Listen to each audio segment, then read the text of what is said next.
first item of business is to approve our minutes from our February 1st meeting. I will make a motion to Correct. approve. If no corrections, go ahead and make a motion. I will make a motion to approve. I'll second. All in favor, say aye. Aye. Aye. Any nays? Motion approved. Public comments. I don't know if we have anyone that's from the public, but if we do, if there's any comments you want to make that is on the agenda, if you can hold off and make it at that time. If there's anybody here that wants to address something that's not on the agenda, now would be the time to do that. Do we have anybody? Assuming that is a no, we can move on to item 4 on the itinerary, which is the Grays Woods Planned Community. In reading through that, it to me sounds like a very minor change. Is there anyone that wants to elaborate on that? You guys want me to read the intro or? Yeah, well, am I correct that it's just, we're just moving a lot line by a matter of a foot or two? Is that a foot? Am I correct? Within a master development that's already been approved. Is that also correct? Yes. Yep. Can we have a motion to, do we have any discussion about it? Let's have discussion. All right. Any questions, concerns, comments? My question is what is the lot line being moved for? And let's just have that said for the record, please. Very good question. It's my understanding that a foundation was poured. It's like a foot off of what it ought to be. So rather than to pick the foundation up and move it, it makes a lot more sense just to move the property line by a foot to adhere to the current, to work around the foundation error. Is there anything more to that, Ken, that we should elaborate on? So best of my knowledge, I believe that's it. I think Michael Pratt was on. He could probably speak to that. Mr. Pratt. That is the gist. They poured the foundation. They always do. It's called a brick check, a survey check. Discovered, don't know what happened. Maybe the form shifted about a foot. The houses in Grayswood 6B are about 30 feet wide. The build box is about 35 feet wide. So it seemed best to simply shift a lot line a foot, which provides no detriment to either one of the impacted lots. It's about a 2% decrease in lot size. Very good. Any other questions, comments? So are these lots, like, they're not sold yet, right? That's correct. Well, one is under contract, the house under construction. The adjoining lot is still owned by the developers, allowing them to adjust into that unsold lot. Oh, okay. I was about Yeah. to say, well, then I move to disallow it. But if the contractor is willing to make changes so that it's not impacting what's already under contract, then fine. Yeah, quite honestly, guys, to me, there's some things that are a slam dunk, and I would categorize this as one of them. So if we can have a motion, we'll proceed. I will give the motion. Second, Second. all in favor, please say aye. Aye. Aye. Any nays? Very good. On to the next item.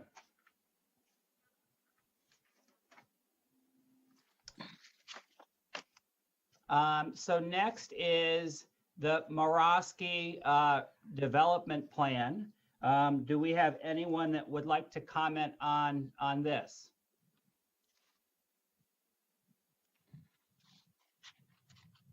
Does everyone understand how the land's being shifted around here? Because that's pretty much just what's happening is they're recutting the lot lines to take away from a larger lot and make a different lot, kind of a larger lot. I guess I think Kathy Henry's available. So if we have questions, Kathy can probably go through and explain what they're doing. So I happen to have a little bit of knowledge of this plot. The acreage has always been a little bit odd, so it seems rather logical to try and make, if you guys could we scroll down on this parcel? You mean like zoom into it? Yeah, well, let's go up. So we have a house. And then, so this is the house on 550. And then what's odd is all the land that goes to this property it's not in the backyard. You've got to go quite a distance to get to this particular parcel. So it seems logical to attempt to do this. Kathy, do you want to comment? Okay, this is Fred Henry. I'll let Fred comment. Let me comment on it. Okay.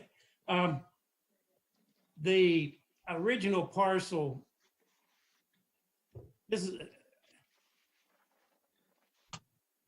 did have the property to the west as a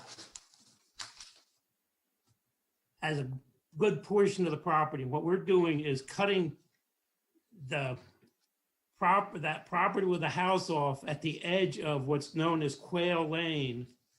There's a driveway going back into a property in the rear. And now the adjoining property owner, what's her name's Henderson or Partisan. Hardison's want to acquire the 16 acre residue property. So what we're doing is changing the lot line. 13 acres adjacent property. So there's 13 acres going to what's known as lot 9G, the Hardison property, which has frontage on 550. If I might interrupt to the young gentleman named Kathy. So just really quick. So we're basically taking this OHD property with those lines and then combining it with the road to lot 9G. Is that correct? That's correct. Okay, I have no problem with that. Yeah, that seems reasonable. That doesn't have anything to do with the effect of Morosky's sale. Excuse me about the sale? Didn't they just sell their house? They're trying to sell They're in the process. the Oh, house it's and still in process? Okay. So, It's pending the, approval of this plan. oh, okay. So whoever has made any offers, are I there don't- offers in play I- already? I don't think that's something that we really should be discussing here. All that's a question for us is whether or not this makes logical sense for the planning commission. Oh, And to okay. have this small cutout become the larger of that particular parcel, I think is only what's in for our purview. So, well, so that driveway, that lane, is that going to be access to the rest of this property then? Yes, Okay, and that's all right with whoever already uses that lane? Or is that the person that's trying to acquire? yeah, well, no, the person that uses that lane has a right of way over it and does share in common the use of that lane with this adjoining property. So question, planning commission. So here's what I'm aware of, and that is if the parcel remains as it is today, it's just awkward because this big chunk of land is kind of useless because you can't access, you wouldn't be able to build a house on it because you don't have enough roadway frontage. And so the way to potentially have a buildable lot in the rear is to get more road frontage on Buffalo Run Road. And the way to do that now is to work with the neighbors who also have an interest apparently of having of changing their lot. So now the rear of this property would potentially have the ability to have what, 1 or 2 houses on this, Mr. Henry, do you know? I'm not sure. Again, I don't think know that's that something to be there is discussed in this. One house. Okay. Well, it would need to be discussed if it's affecting properties in front of it who are on, if this is in their backyard. I mean, is this something that nobody has a problem with as far as the residents that are already there? So Well, basically, one of the residents there is one purchasing the property. Oh, okay. The 13.57 acres is being added to the Hardison property, which is currently lot 9G. Oh, okay. yeah, so the OHD property is becoming that entire 9G property. Oh, okay. That makes sense.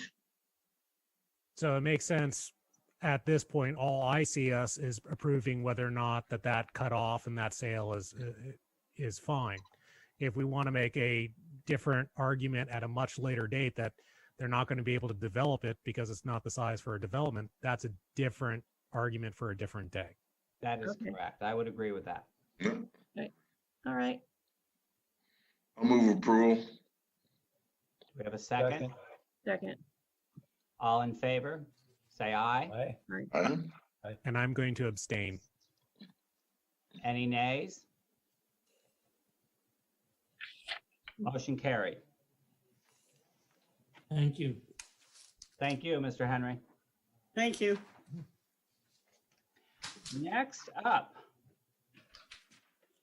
Barter Fields. Do we have anyone who would like to lead on this development? I think Mr. Sepp's available if he would like to run through the plan with you folks. Yes, good evening. I'm John Sepp from Pentair Engineering. The proposed plan in front of you is the Barter Field subdivision. It's an 82-acre tract close to the western edge of the township on Route 550. This plan has been approved as a preliminary subdivision by the township in 2018. It is proposing the creation of 11 buildable lots and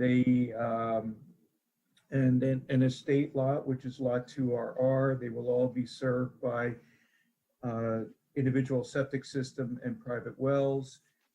Marion Way will be a 750-foot township road that will access Route 550. From Marion Way, the rest of the lots will be accessed via a private drive that is permitted under the Township's Rural Preservation Ordinance. We have 2 private drives right next to each other, creating a boulevard type access. One private drive will be one way heading in this southerly direction, and the other private drive one way heading in northerly direction. We've included 2 underground fire protection tanks per Alpha's review. The private drive will be paved as well. Again, this is the same plan that was approved in 2018. It's just a final plan as opposed to a preliminary plan. Questions, comments, Planning Commission? I only have one question is, when I was out on 550, that stretch of road on 550 doesn't have the greatest sight lines. And I was just curious if any of that would be looked at with people now pulling in and out of there. Yes, we've received the PennDOT Highway Occupancy Permit Review. And it's been approved by PennDOT pending the signing of a recording instrument by the owner. There was an agreement with the adjacent landowner to the west to remove half dozen trees, which were done that improved the line of sight at that location.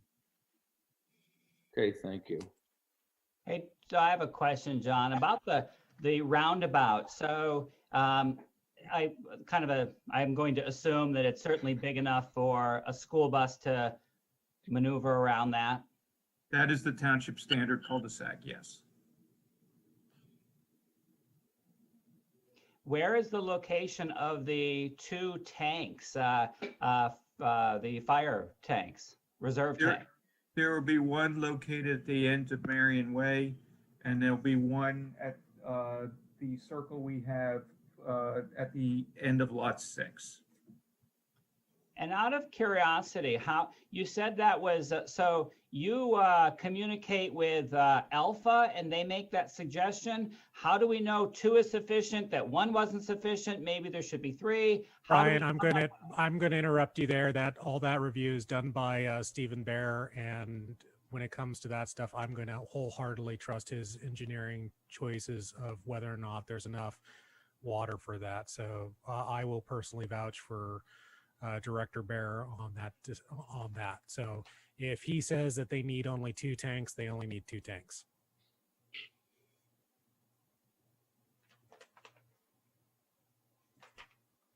I have a question on the staff comments for sheet 4, item 7.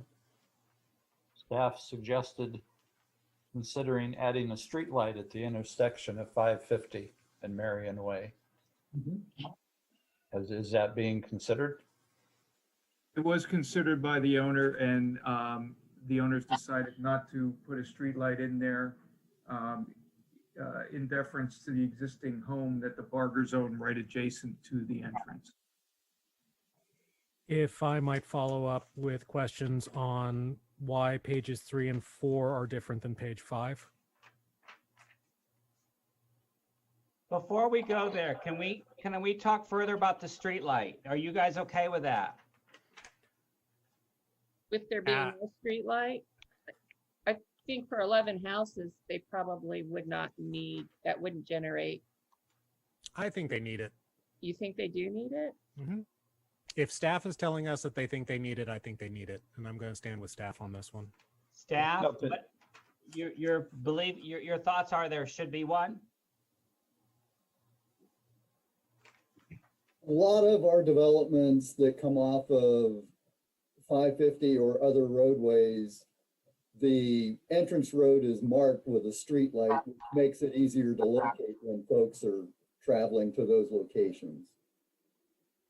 Will also be considered traffic safety issue. So.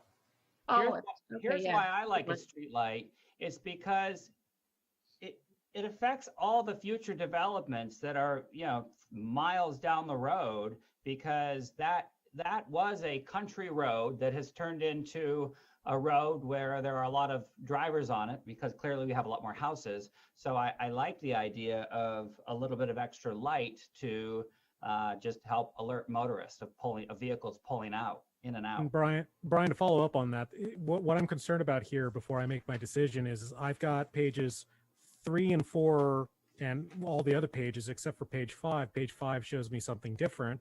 And page 5 to me suggests that there could be future development and be a requirement for that street light. So as it stands right now, I'm against this. And I would move to send it back to the engineers to redo. You're against what specifically are you against? I'm against the Barger Fields final subdivision plan as it stands right now. And you're against it for what reason?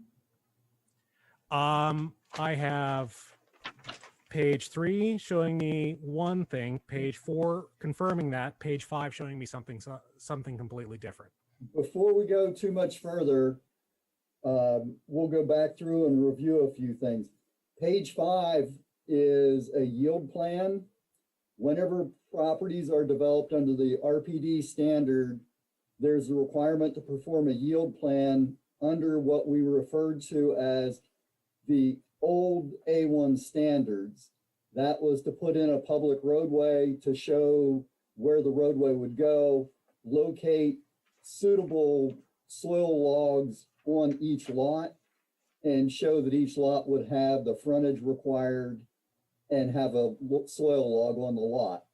That's how we wind up with the RPD standard being density neutral whenever it comes to the amount of homes we're allowed to build or they're allowed to construct on a lot. So page 5 is actually that yield plan, which is a requirement to have to show that they can get the number of lots under a standard old development scheme from back in the late 90s. There's the mark of actually being the yield plan. Okay, I see it now. So Bill, is your concern that you have missing pages? No, my plan is that I just am an idiot and I missed the yield plan mark on page 5.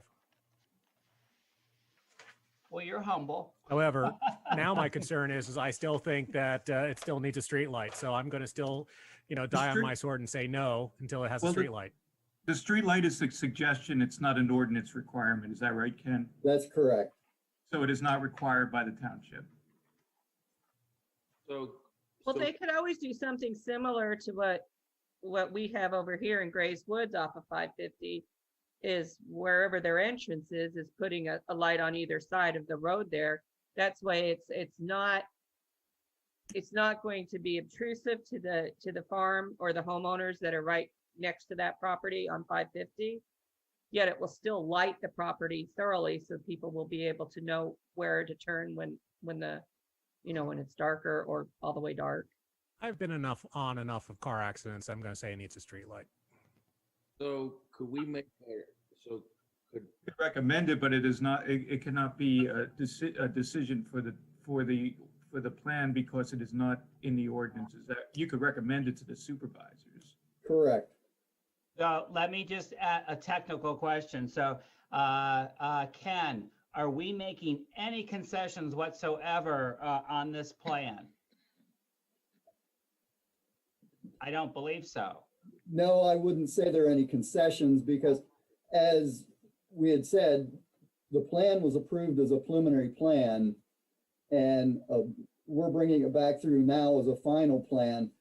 The developer with the preliminary plan had the ability to go out and to construct the roadways and construct the infrastructure, but he didn't have she didn't have the ability to sell lots during that construction time. With a final plan, they'll have to post surety for those public improvements, but once they post the surety, they also can sell lots at that point in time.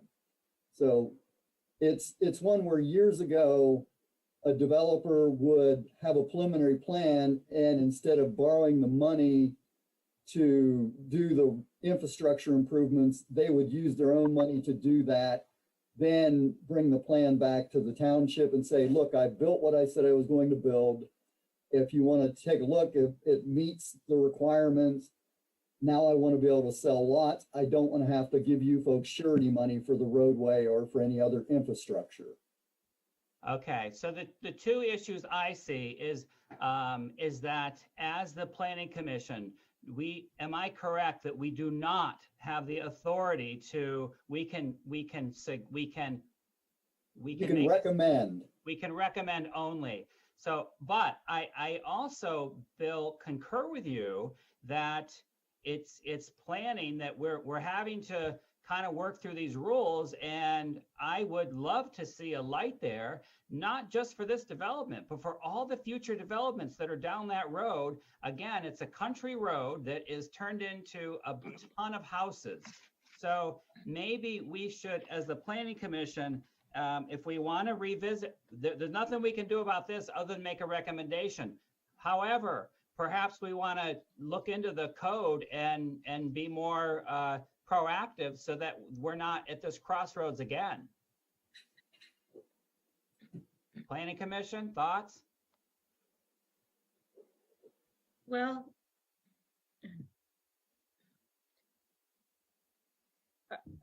okay, I have a question that goes back to surety. Could you explain that to me again, Ken? Okay, a developer, if they have a plan that runs through and it's labeled as a preliminary final plan, before the township will allow that plan to be recorded, the developer must post surety with the township for all the public improvements. Because that's money, right? Yeah, money. Because once that plan is recorded, they can sell lots. A preliminary plan, they can't sell lots off of it. What they do is they can build the infrastructure. They don't have to post any surety with the township, but they can't sell any lots. So it just depends on financially what way they feel it's going to benefit them more. If it's a large contractor that owns a stone quarry and has a lot of equipment and so forth and produces asphalt, it might be cheaper for him to do a preliminary plan, go in, do all the infrastructure, then bring the final plan back and ask to have it, finalized so he can record it and sell lots, but he hasn't posted any money out of his pocket to the township. So Ken, my question for you is, if we can do three things at this moment: approve it with no suggestion, approve it with a recommendation, or table it. Do we have an option to table this to concur with Betsy Dupuy about the lighting? Because at the end of the day, I think we'd all feel horrible if somebody dies because we could have prevented a simple light on a road that was never designed for all these houses. Yeah, I kind of agree. And that's where I think probably, a recommendation from the planning commission, because the board of supervisors are the ones that are going to make the final decision on this. And at that point in time, Betsy is actually sitting there at that meeting. Well, I mean, being the guy that's probably going to be on that call if something does happen, I would really appreciate if they came out and just said that they were going to do a lighting. And I can't in good conscience put a recommendation up of saying that lighting needs to be here. So I would prefer a statement from our town solicitor telling us that we're wrong.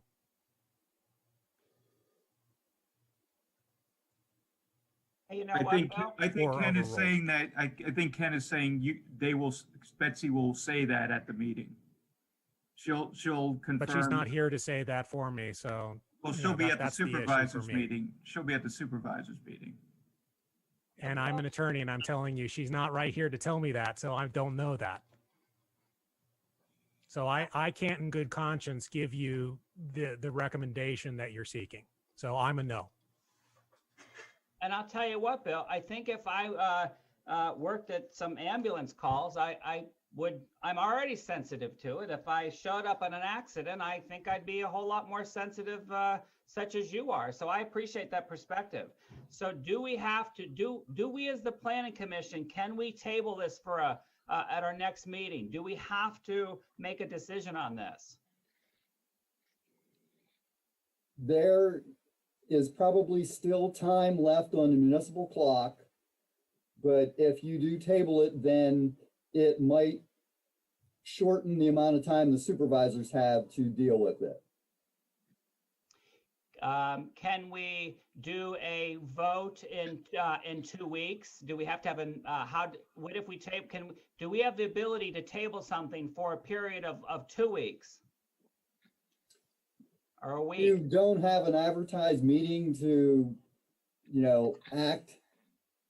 And I think we should either, consider making the recommendation with, what your desires are, or tabling the matter. But as I had said, I think making the recommendation, because the planning commission does hold quite a bit of weight with the board.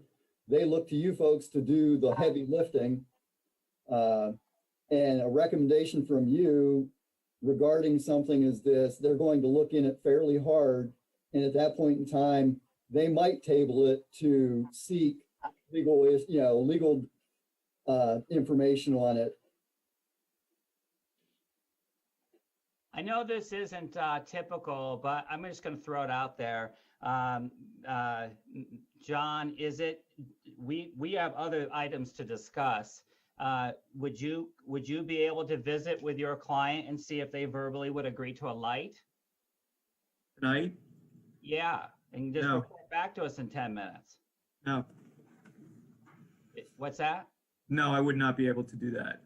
Okay, I understand. It's not, as I said, it's not typical. Understand. I'll stick my neck out and make one comment. I strongly believe that the majority of the board would listen seriously to our recommendation. Yeah, And but my it's- question is, here's our problem my concern here is at the end of the day, it's just a recommendation. And that's all we can do. Mhm. So we can recommend to It- not it's approve it. It's always up to the Board of Supervisors for the final say. That they can even, if we say no, the Board of Supervisors can always go ahead and approve it without us. Okay. Are we ready to take a vote on this? And this is, I don't think this is my typical, everybody say nay. Clearly, Bill, you're not feeling that way, and I don't feel that way either. So I know I'm a nay. I think you need to get somebody to make a recommendation first, Brian. Thank you. So I will make a recommendation of nay without a light. So if it has no light, nay for the board's recommendation. I will second that. And are we discussing then basically what we're saying is we're making a recommendation that the planning commission recommends approval with the installation of a light at the intersection of 550 and Marion Way. Correct. Well, Right. essentially, but I'm recommending the answer of no without the light so that they actually get the understanding that we want a light there.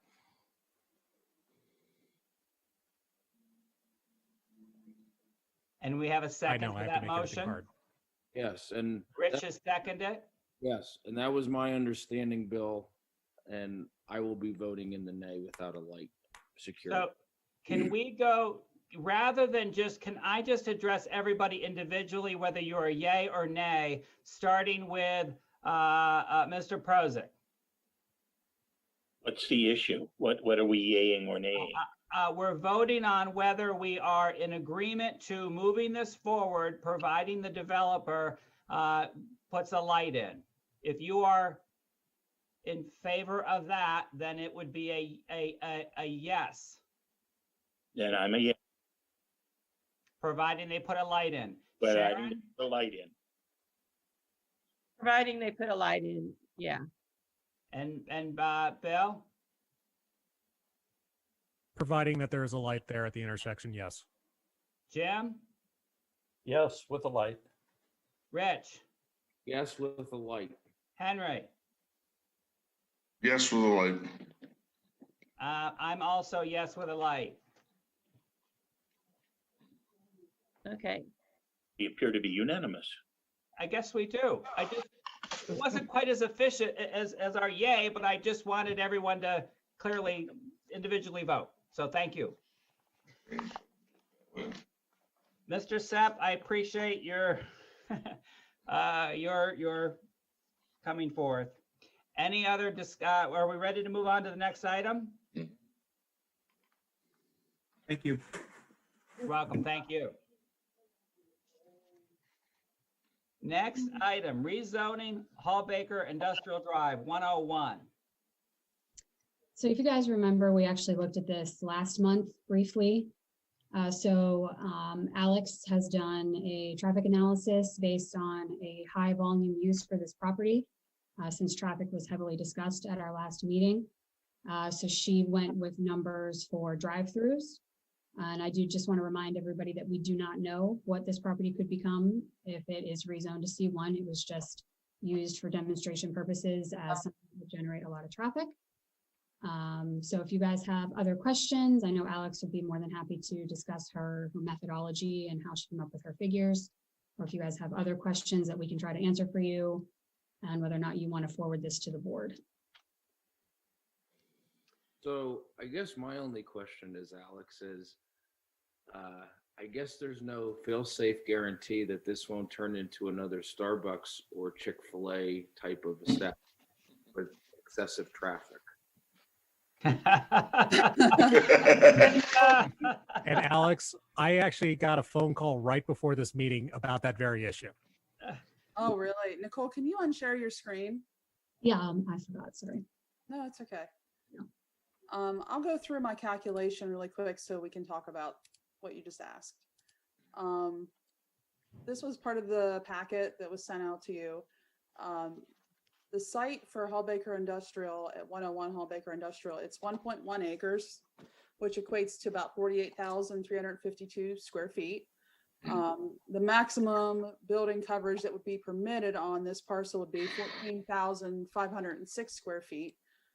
Using the site coverage that was used on Chick-fil-A and Taco Bell's property, they used about 7% of the site for the building, and that would be about 3,385 square feet. Just for reference, Chick-fil-A is 4,317 square feet, and Taco Bell is 2,558 square feet. The existing building on this site is 9,000 square feet, and existing impervious coverage is 59%. Using the trip generation manual for a fast food restaurant with a drive-through, they estimate 32.67 trips per 1,000 gross floor area square feet. So that would be adding approximately 112 trips per hour for this use. So I wanted to show also this map that was modified from the last meeting. The 235 feet for the front of the parcel. For C1, it would need to be a minimum of 150, so that is met. On the front setback is 70, the sides is 15, and the back and the rear is 30. This is from our code. I wanted to show all of the permitted uses under C1. They're all listed here. They're all highlighted. So I don't know if you got a chance to look through all of those. There's a lot of them. And then this is just basically what I already told you. And then looking at this cutout from the trip generation manual, there actually are uses that generate more traffic than a fast food with a drive-through. So the numbers I've highlighted here, like this is a fast food with no indoor seating, actually generates more trips than with indoor seating. And then like a coffee or donut shop would generate more trips. A gas station clearly would generate a lot more. So there's other uses that could generate more than just a fast food. So what you're telling us is we need to consider all Chick-fil-A's gas stations from now on. There you go. Well, with some luck, maybe it would be a Chick-fil-A, and that would solve the problem of the other Chick-fil-A. But then you're going to open up a new problem because what's right next to it is a gas station that the fire department and every other heavy industrial uses. So here's a Google Maps view of the area. There's the parcel in question on the left. So there are existing already turn lanes here. So this is Hallbaker Industrial, and then this is across the street at Douglas. So most likely after the study would be completed, the signal timings would need to be modified, but I don't anticipate that any additional infrastructure would be needed. Yeah. And if you have any questions that I can answer, I'm happy to do so. I can't poke any holes with your traffic study. The only issue that I have, since somebody else brought up the Chick-fil-A issue, I don't want to be stuck in a fire engine trying to leave when we're just getting gas after a long call or fuel on a long call, since we use the Pacific Pride there. But that's my own personal biases against this. If there was any way that we could actually say not a food service location in the commercial code, like, hey, it's zoned as offices, or can we do anything like that? I'm just asking. No, that would Already be ordinances possible, for offices. but I think in today, whenever we do have a food service that has, fast food with a drive-through, we do scrutinize the drive-through quite a bit more. We look at stacking distances more. And, because Chick-fil-A was designed and met regulations and so forth, but if we had to go through that plan again, we probably would look at trying to be a little more creative. And I think there is going to be a remedy coming for that plan sometime in the near future that's going to hopefully take care of a lot of that issue.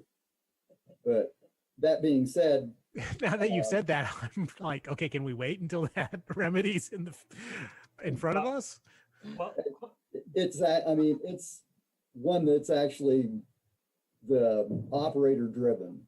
Oh, okay. They're, Am I correct? We, they want to get people through as fast as they can as well, because that's revenue for them. Oh, I don't blame Chick-fil-A. I mean, given every single person that's complaining about any place, any restaurant that's open during the pandemic, I have to say, well, what do you want us to do? Shut them down and close off, you know, something that's trying to be socially distant. So I'm not attacking Chick-fil-A here. I just, you know, if I was going to build an In-N-Out burger from California on that parcel, I think I would expect heavy, you know, heavy Kevin Soder, like, we want this, so that we're not dealing with another, as Brian Ratner said, another Chick-fil-A. And what we would be looking at is longer stacking distances on the parcel itself, rather than, you know, not having enough stacking. It's better to have more stacking distance and not need it than not enough. so Ken, in our code, I know there's always a number of parking spots, but can we specify stacking distance? It's suggested, but can we specify? It'd be difficult to specify. I mean, we look at it and we make recommendations. Yeah. Because, you know, a bank drive-through probably doesn't require quite the stacking distance that Chick-fil-A or Starbucks requires. Correct. So just so we're on the same page, you know, we don't have the ability, it's my understanding, anyone can correct me if I'm wrong, but we do not have the ability to say, yes, you can go commercial, but you can't do this, this, and this. Just not an option. Yeah, that really wouldn't work without creating another zone for, Correct. in the zoning ordinance. Correct. Sorry.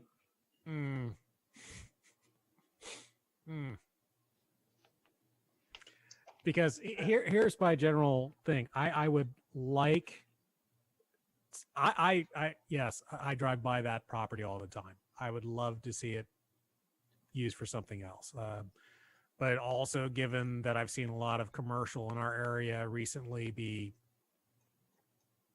left, I know that the Joseph A. Bank is gone. There's a couple of other places over near, I'm forgetting the mall over there that are gone. We haven't seen construction of the plots next to Target after we agreed to the Target thing. I'm just really hesitant to add any more. I mean, if we wanted to turn it into residential, I'd be like, okay, fine, turn it into a house. Well, I don't know. I can be swayed. I can be swayed. It's Atherton Street.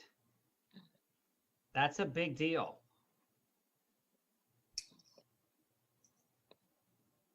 And it's The issue at hand is it's requested to be rezoned to C1, not residential, not office buildings, into C1. That's the question before us. That is 100% correct.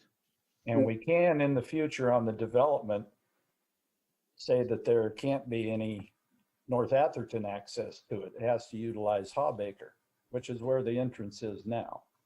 That would become under land development. Yeah. What'd you say, Ken? The requirement to use Hawbaker Industrial Drive for access to this parcel is already in place now. Okay. So there's no access to Atherton Street from this parcel.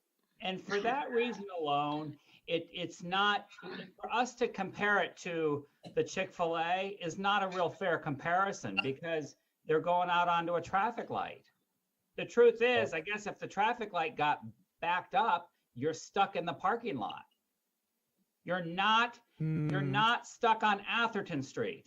Well, I mean, okay, so devil's in the details, right? So let's just say we took Chick-fil-A, put it there, and we're not going to do that, but you would end up actually in a gridlock situation because you'd have the traffic backed out because again, everybody would be making a left turn across other traffic into that lot. You would back up everybody coming from GW Auto Body. You'd back up everybody coming out of autos, and that would get stuck there.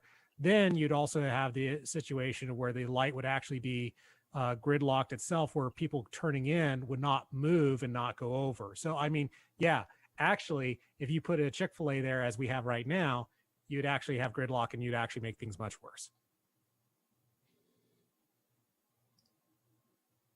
I guess I've never seen hardly any traffic. Now, I don't always drive by there at peak times, you know, but when I'm coming across Atherton there, I've hardly ever seen, there's never been more than a couple of vehicles at the stoplight waiting to get onto Atherton from Hobacre. That's a great Yeah, question. I mean, even with the time, so I know like all the school buses go up to that gas station. Yeah, there's a bus barn up there as well. Yeah. Oh, there's a bus barn up there. Oh, I thought they Yeah. just went there to gas, and then the commercial vehicles go there for gas. So there's the Pacific Pride there, and then above that there's a bus barn. I don't know which one it is, but there's a bus barn up. Is that Brown's or is that Longs. Long's? Yeah, Okay. Long's bus barn is up there. And then also you have the cement plant and everything else. So I mean, it's.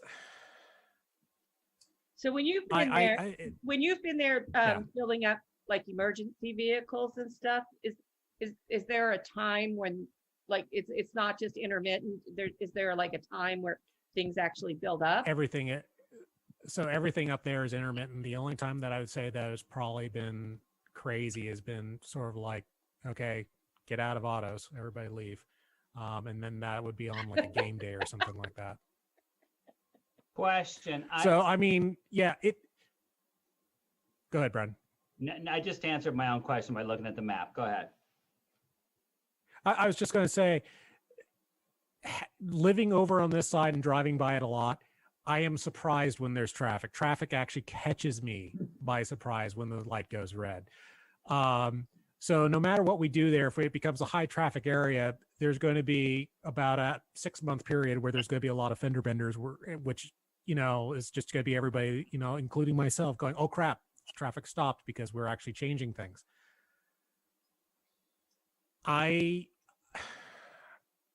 On the one hand, yeah, you know, having a commercial there would be great, but it is right next to it is right next to a commercial gas station. I don't know. I really don't know on this one.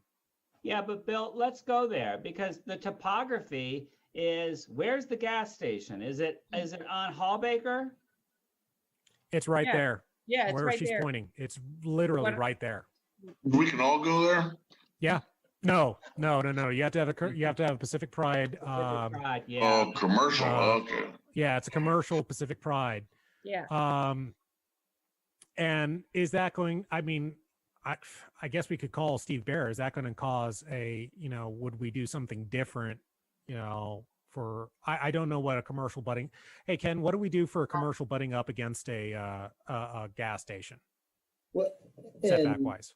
Because there wouldn't be any difference, how we're going to look at the uses, because we have, as you said, a commercial gas station in the industrial park, and like we have a Sheetz in the commercial district. The biggest issue is the fact that there's, we don't sell snacks there. We don't have a attendant. You pick everything up with a card. So right. It's kind of self-serve. You go in, put your card in, you get your fuel and you leave. I don't know, we don't look at there being much of a difference though, when we look at, a commercial site and the industrial that we have. Right now, the property is zoned industrial. So what they're looking at is, it's not really what I would refer to as an upzoning. It's more of a lateral movement in zoning. Because we've had some businesses in there that have went through the zoning hearing board to gain approval, because from my perspective, I had to say, I don't know that that meets the industrial intent, but the zoning hearing board viewed, their cases and said, we feel that this meets what the industrial intent was.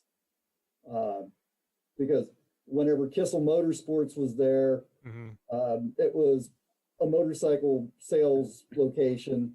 You would think that that's a commercial use, but in talking with the zoning hearing board, they agreed with the tenant that, you know, they do bring motorcycles in and you have to bolt the tires on and the handlebars and so forth. So that's in part manufacturing. So it fit into the industrial district under their interpretation of it.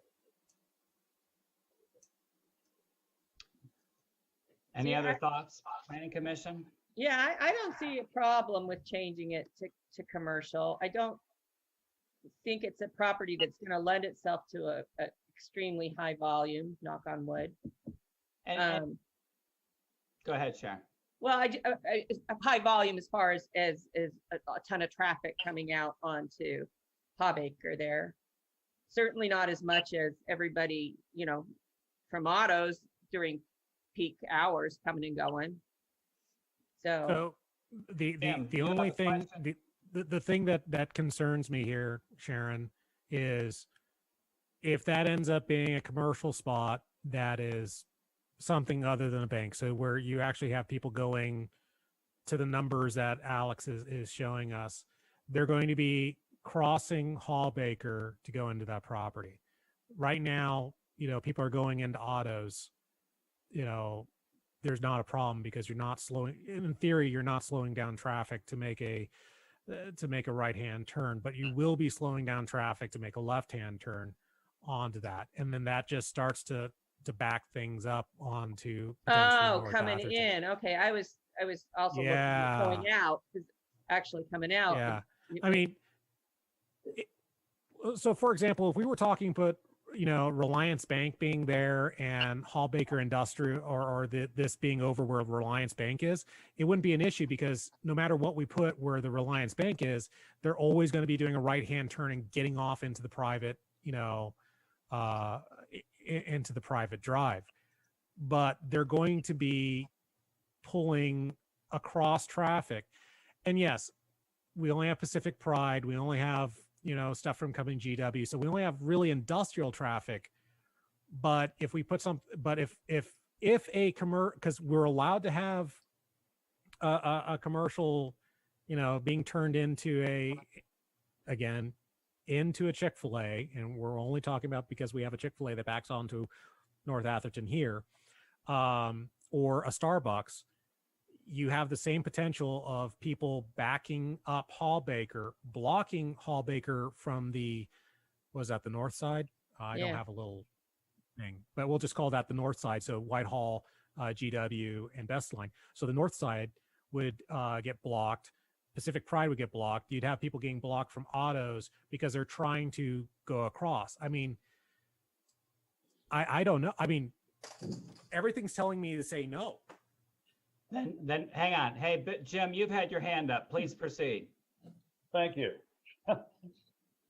Considering that,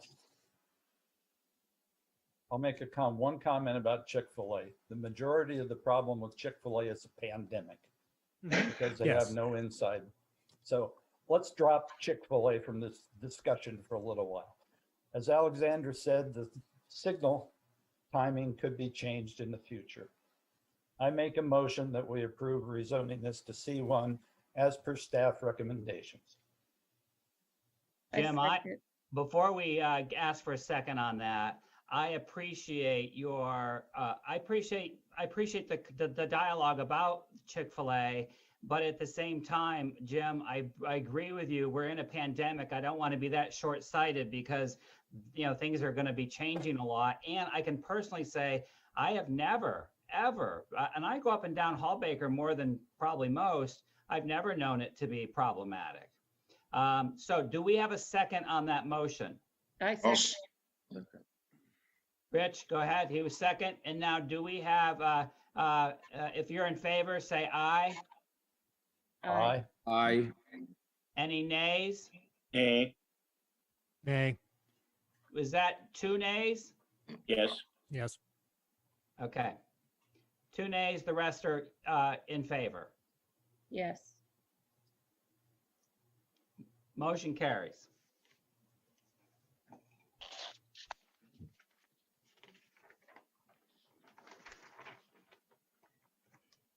Next item. Ken, you want to tee us up on this? To me, it seems like a no-brainer. And I can do it if you prefer. Go ahead, Nicole. Nicole, go ahead.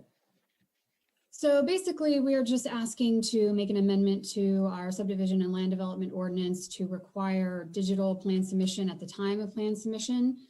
This makes it a little bit easier for those of us that review the plans remotely, as they are easier to read than scanned in copies, and also kind of just helps facilitate that process for us a little bit. So we're basically just asking that at the time of plan submission, engineers and developers send us the digital copy as well.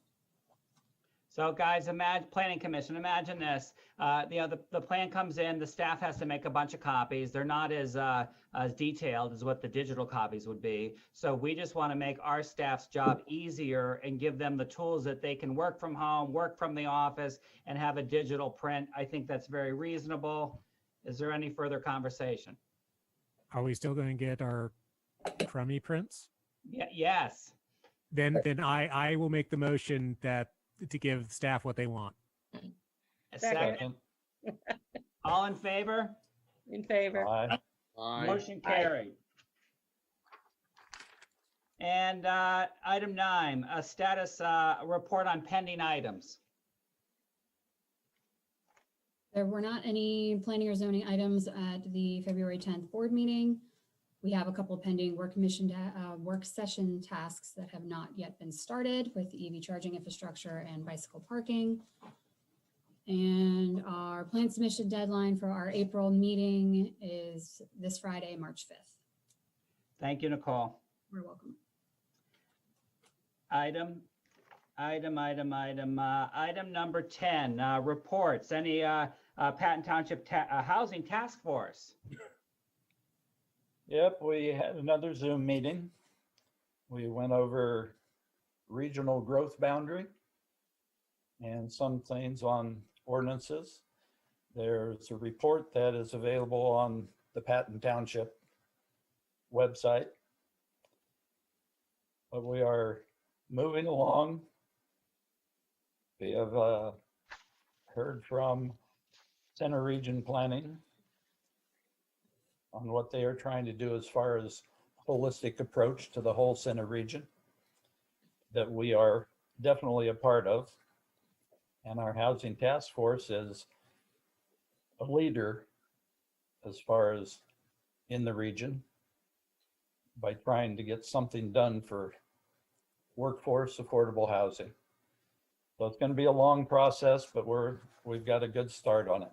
And I would strongly suggest you look at the report from the meeting. Very good, Jim. I'm appreciative of your report. For our CNET listeners, I think a plug for Patton Township, and that is that we really have rolled up our sleeves to try and make some progress with affordable housing, to the standpoint that we do have a task force. And for those residents that would like to participate, I'm sure that we would love the input. So I think we can commend ourselves as a township for making this a priority. Any other business? Okay, meeting adjourned. Thank you. Thank you. Before we leave though, the meeting's adjourned, but next we have our work session, so no one gets to leave quite yet. Oh, shit. Okay. See, Nat, are we going to, will this be videoed, Nicole? I hadn't thought about it. I was going to say, I think in general, that's sort of been just ongoing. I agree. Well, now that COVID, yeah, it does seem to be. So let's start with the first item of business on our work session is the update on the sign ordinance.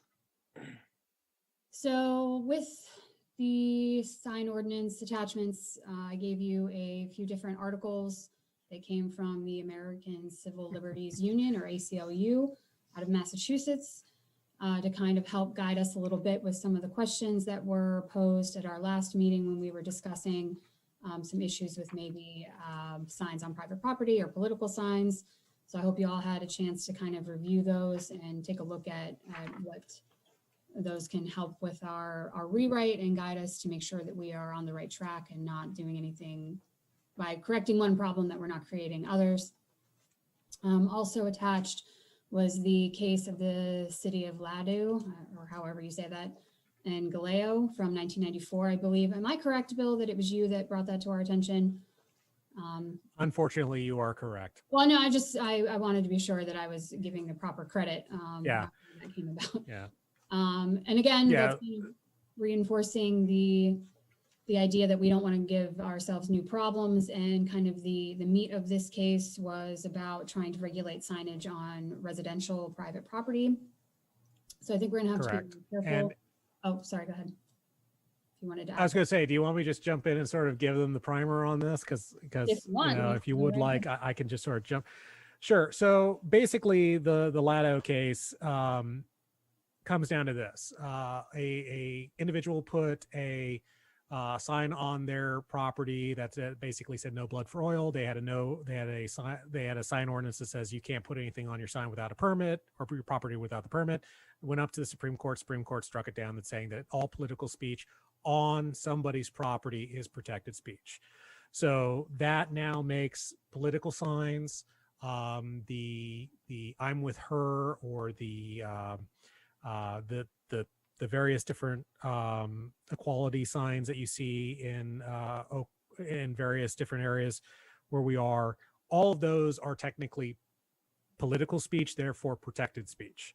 So that does beg the question: if we say, hey, look, political speech signs are not covered by this, does that then invoke the issues with the I'm sorry, what's the case that's become the big thing? Town of Was it Gilbert. Reed versus Town of Gilbert. Town of Gilbert, excuse me. Yeah. So that, because they tried to sort of say, hey, look, we're targeting this type of speech. Having put way too much thought into this, and again, this is going back to the fact that I'm trading on law school training and you guys aren't. So it's trading on, how the Supreme Court works and what is and what isn't. And the fact that commercial signage can be regulated, and then everything else that I've researched myself, that maybe what we need to start with the low-hanging fruit. What is the signage that we all personally hate when we're driving down the road? It's those signs that's like, do you want to quickly sell your house? And all those signs that are immediately like stuck up in the right of way and everything like that. That is low-hanging fruit that, from what I can tell, doesn't have any protections whatsoever. So somebody coming in and putting a I'm for Biden, I'm for Trump sign in the right of way. All right. So what the right of way is, the township owns it or owns rights to it, as opposed to a private citizen owning it, putting those signs. So what would be, if you're driving past the Lowe's intersection right now, so basically Science Park Road and North Atherton, you've seen the Love's going out of business sale, right? Everybody's seen those signs? Correct. Yes. Those signs are pretty much in the right of way. So what we can do is we can say, hey, look, no signs in the right of way. Supreme Court's not going to come in and say you can't do that, because that is actually within our rights to say, hey, look, you don't own this property outright, and this is also commercial speech. And even if it wasn't commercial speech, if it was political speech, you don't own this property, so therefore you don't get to actually stake this in the right of way, and we can actually have it removed. So my suggestion is we target the low-hanging fruit first, because then we can actually make some progress, and we always feel better about ourselves when we make a little bit of progress on something. So I would ban signs I would send something to Betsy asking, can we ban signs in the right of way, specifically commercial signs, but any signs on the right of way. Okay. because that would get rid of those signs that all of us don't like, that even when you're driving down the road, you're like, oh, hey, look, there's, Love's is going out of sale. Who cares? They charge, too much money anyways. That's why they're going out of business, etc. And sorry for anybody that's watching that was a Love's employee that was originally a Wolf's employee that's lost their job. But the thing is those signs, they just plaster them everywhere. Let's have an ordinance where we can actually have Ken Soder's people go out, pick them up, and charge $5 a sign. Say, hey, look, you didn't have a permit for this. Here they are back. You owe us $5 a sign. Whatever the reasonable cost of removing those signs are from the right of way. Can we stop now when you want to hang on a second? Yeah, go ahead. I don't want to interrupt you if you're still talking about right of way, but if you're going on to another conversation, I have some points to add about the right of way. So whenever you're done with the right of way, go for the right of way. Yeah, I'm done with the right of way. Let's go to let's go. So here's a little bit of my concern, and that is, I empathize for all. The pandemic has hit all kinds of people, including the commercial people, if more than anything. So, it's real easy for Amazon to do business and show up all packages all over the place. But I don't know. I personally saw that going out of business for those Persian rugs. And it's because of that sign that I went in and looked at them. And I don't know if the timing is appropriate to be picking on business that is paying taxes to fund so many different other avenues. Is now the time to pick on the right-of-way area? I just don't know. Yes, now is the time because we have to. So the answer is yes. Why do we have to? I'm not bothered by it.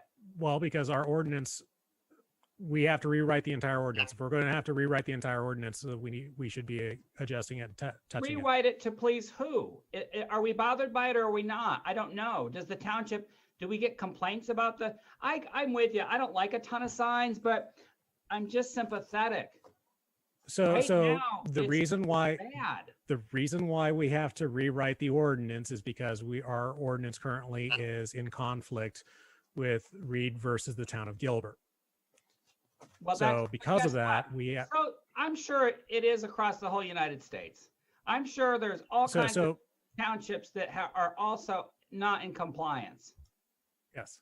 So Brian, here's what happens. What happens when somebody wants to build a new billboard sign in your residential district right next to your house? They want to put up a nice big, 8 by 50 sign. The problem is we can't say no because our ordinance currently is unconstitutional. And because of that, they could actually force that through and build that on their residential property right next to your house. That's why we're having to rewrite the ordinance. I'm sorry, I need you to repeat that. Are you saying that on a residential property, someone in our current ordinance in Patton Township can put up a big sign on a residential lot? Our sign, because our sign ordinance right now is technically unconstitutional and does not have a severance clause, yes.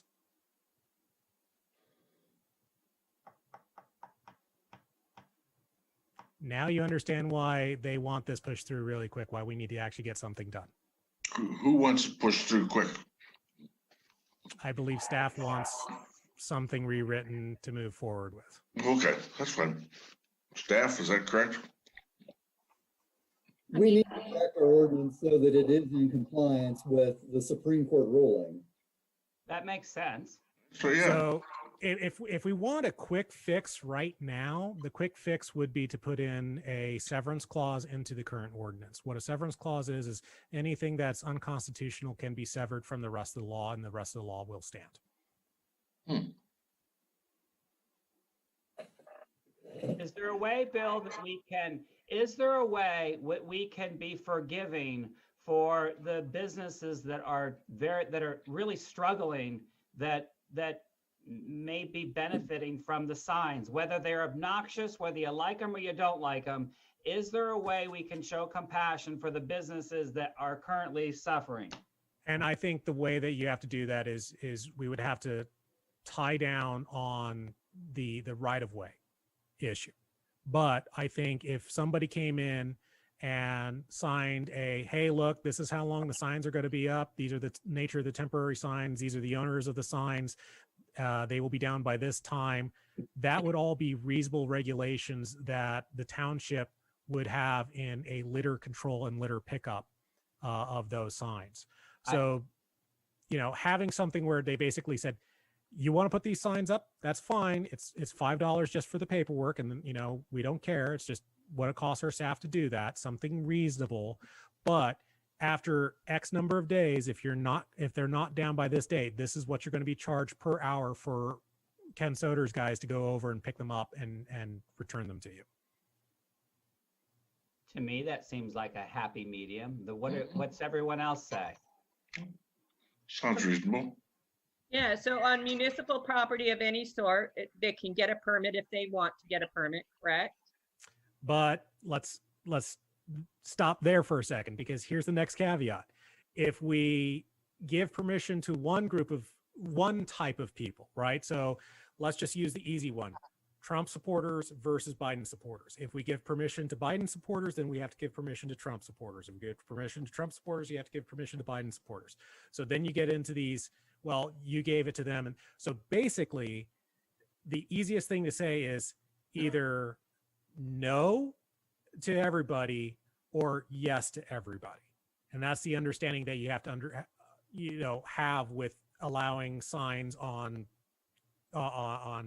property, and then or on the government right of ways. And then the question is well, fine, now I want to go put it in the park. Okay. I want to go put signs in the park. Well, hang on. Can we just stick to this?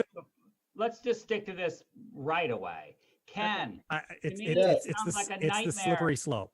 Maintaining all the permits and your number of days. I mean, at some point, staff needs to be efficient, and I don't even know who wants to man that. Is it doable? I guess it's doable, but it's going to take a lot of, depending on if we issue permits for people to put stuff in the right of way, then it's going to become an issue, because folks are going to be asking about, well, so-and-so got this corner of the right of way and I didn't. They get the better location than I get. I mean, yeah. prohibiting signs from the right of way is a safety factor, is what we look at. Yeah. Well, how about this? How about we prohibit signs from the right of way and make it effective in 6 months from now? At least that gives some people a little bit of cushion from the pandemic. I was going to say it's going to take us at least 6 months to get everything through everything. So, I mean, we don't need to put 6 months. It's going to take a while, because writing law is kind of like making sausage. Nobody really knows how it's done. And then once you see how it's done, you really don't want to eat the sausage anymore.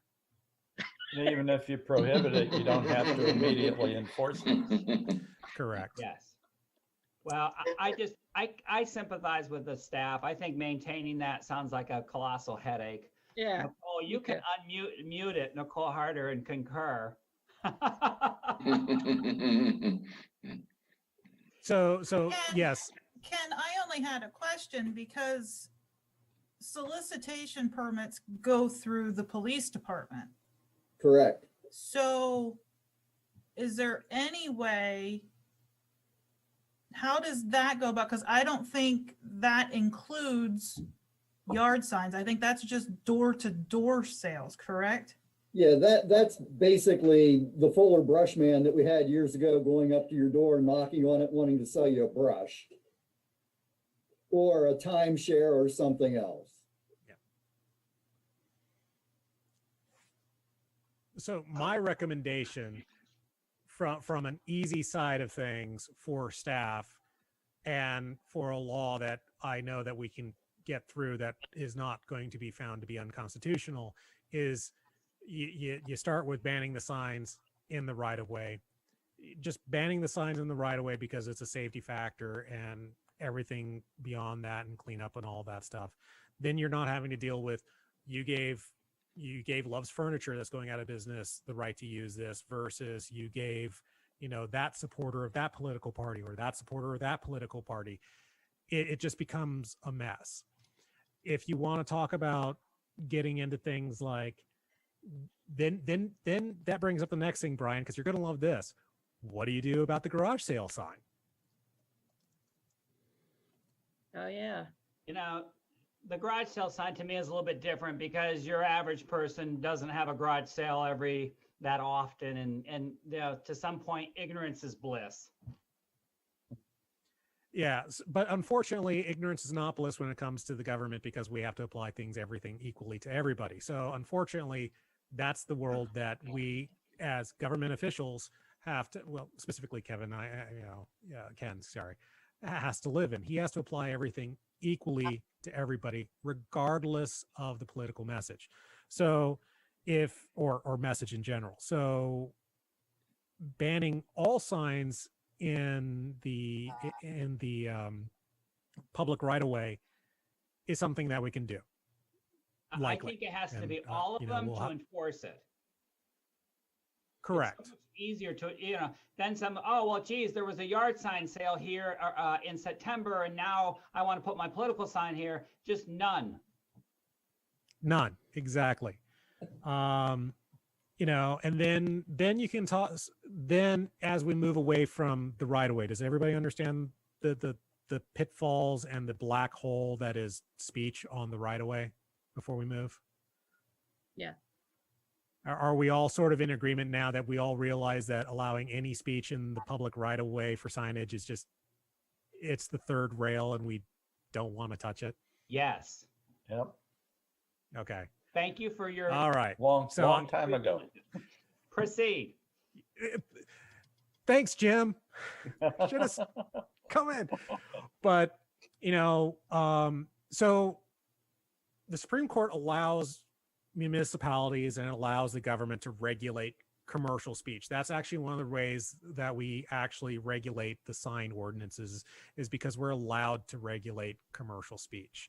So we can say, hey, look, we don't want to see tobacco signs, period, next to, schools, or we don't want to see this, or we don't want to see that, or it can only be this big or that big, right?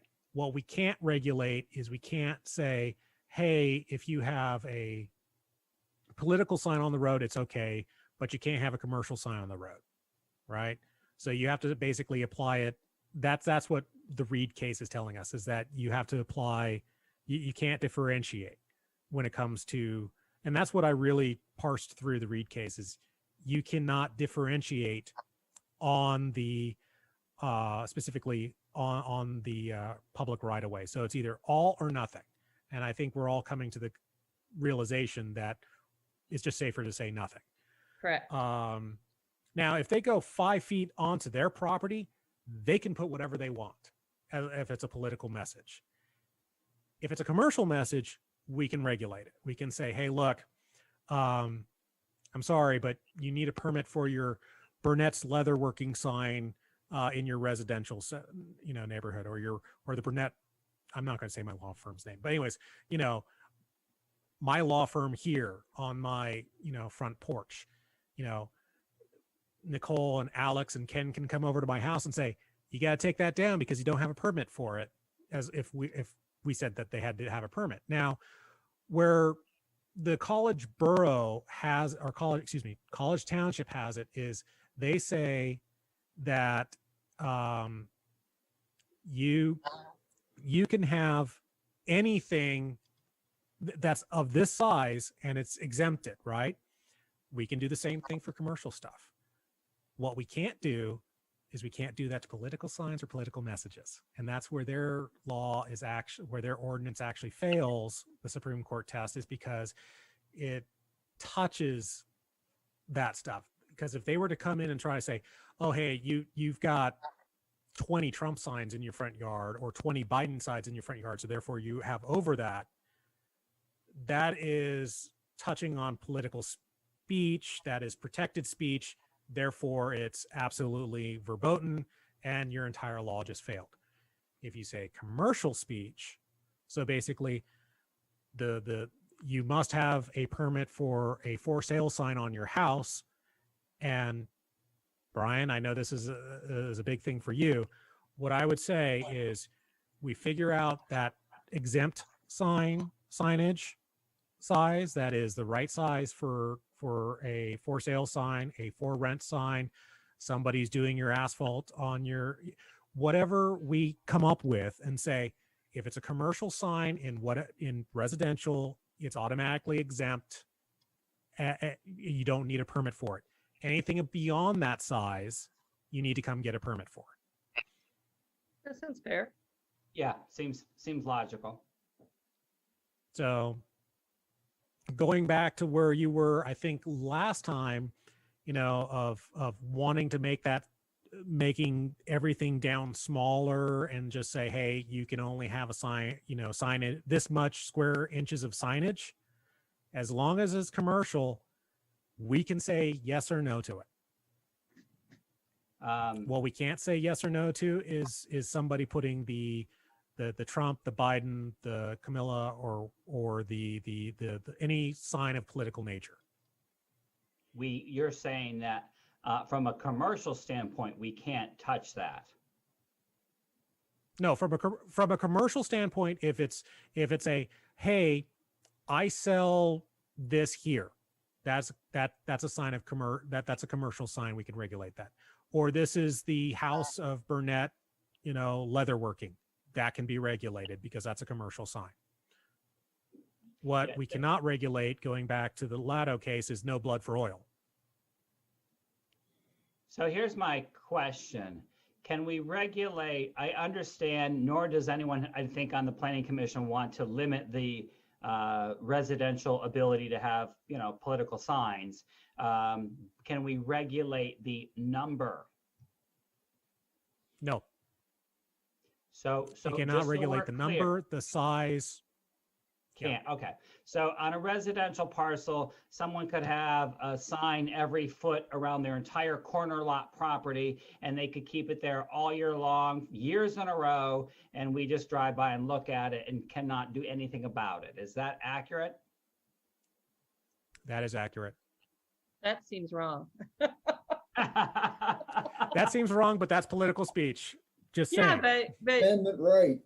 But the residents who bought property on either side or anywhere on that street have certain, you buy in a certain neighborhood for a certain feel or look. I understand that, but your property right stops at your line. So I can't impose my political will on my next door neighbor, who obviously has a different will and is showing me because he's posted all of those signs in front of his yard to piss me off. Yeah. Okay. So you're certain of that. If we can't limit it, then it is what it is. It is what it is. It truly is being an obnoxious neighbor, but it is what it is. So my recommendation is, if you have one of those neighbors, invite them over for brownies and get to know them, because or call maybe a they haven't realtor met and somebody move. like you. That's the other option. Call a realtor and have them put a for sale sign on their property. Yeah, do you know any, Brian? Okay, so what else do we need to tackle with signs? We're making a lot of progress. So the only thing where I do have some questions, and how do you, and this is more for a staff's kind of thing. And Brian, this even comes into a question for you, getting back to your point, going back to the right of ways, is we do know that people are going to do the garage sale signs, and of course we have to properly enforce the law. So we can't just look the blind way. So if you want to do something where, hey, it's a temporary permit or it's a temporary sign, but temporary is defined in a very narrow window of from X time to X time, and it has to be taken down by that time. So Brian, you're in real estate, so you guys put out those for sale, or excuse me, open house Sign, right? yeah. Yes. And they usually, yeah. So we could also regulate speech in such a way that's commercial in nature, that's in the right of way, if it's a reasonable time and place. So basically you could say, hey, you don't need to come get a permit as long as it's from 9 a.m. to 4 p.m. for a sign, and that sign has to be taken down by that time. So those are other options that we can come up with. That right? would be So you have user- reasonable. Yeah. That'd be user friendly for yard So- sales, so- for open houses, all that kind of stuff. Yes. Of course, I like that. But, but the issue still does become, if we do that for, a garage sale, the business going out of business is going to have to have the same access and the same right. As they should.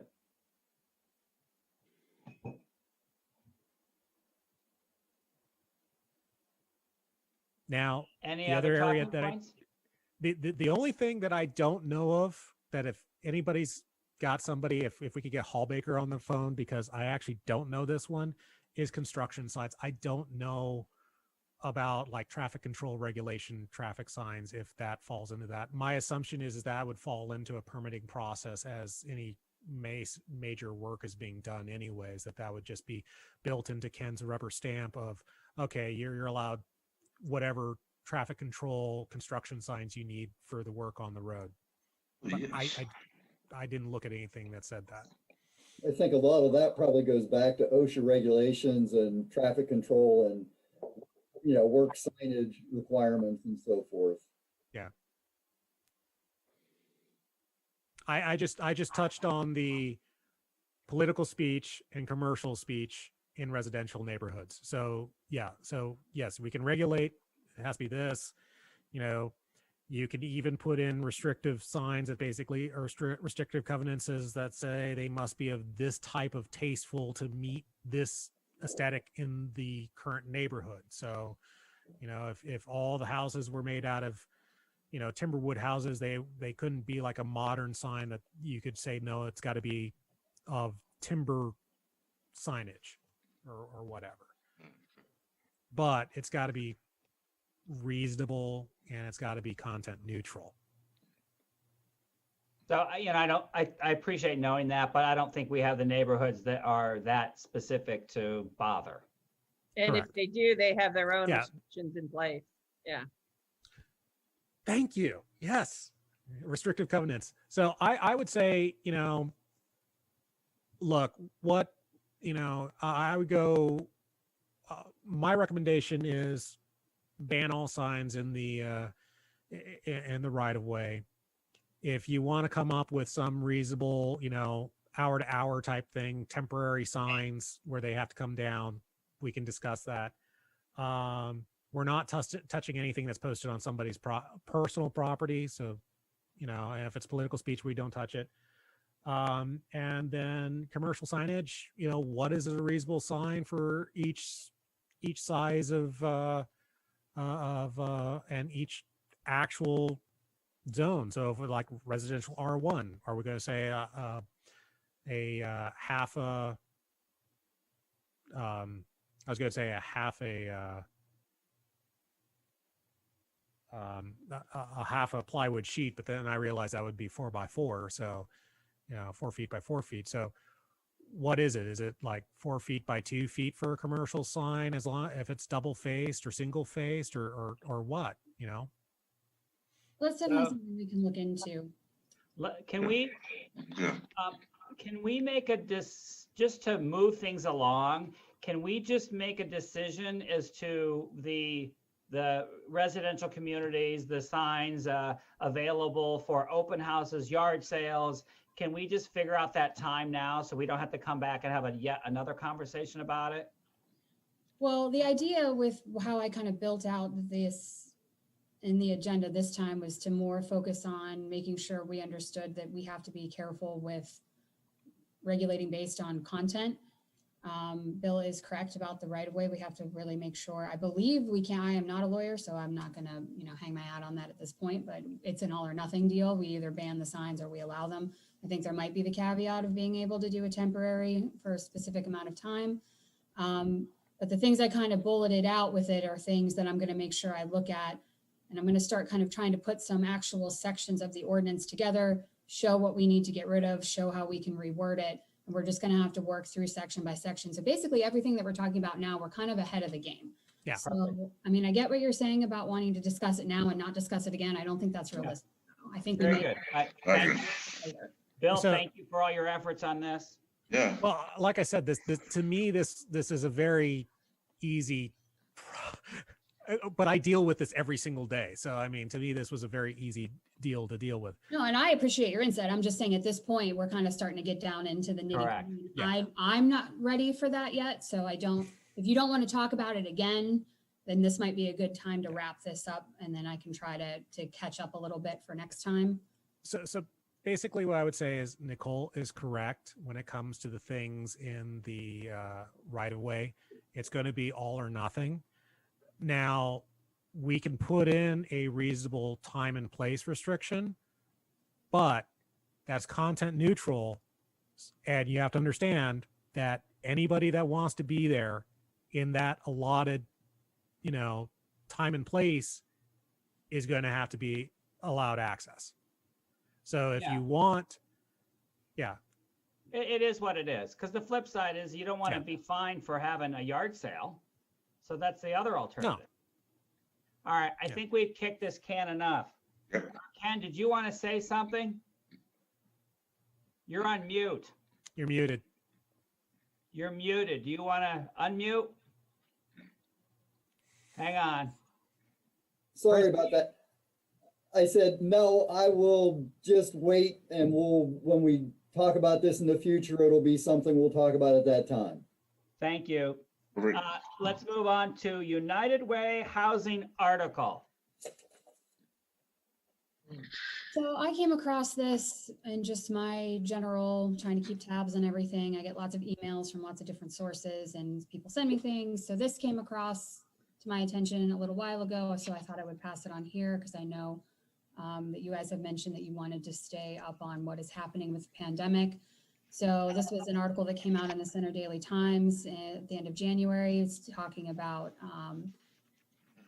housing and different things that are being impacted by the pandemic. So I did want to point out that the article did mention that some of the things mentioned aren't necessarily because of the pandemic, but it's more highlighting how because things were already a problem leading into the pandemic, that a lot of these, they're called the Alice households, are going to be hit even harder once all of the after effects of the pandemic start to shake out. So I just thought it was kind of interesting. Obviously, I'm doing a lot of work with housing, both with you guys in the task force and also at the regional level. So I just thought that I wanted to make sure that this article was sent along to you guys. And if you had any questions or thoughts or anything in particular you wanted to talk about, we could do that. If not, it's kind of just more for your information. So whatever you want to do with it. Thank you, Nicole. You're welcome. Thanks. And I would concur.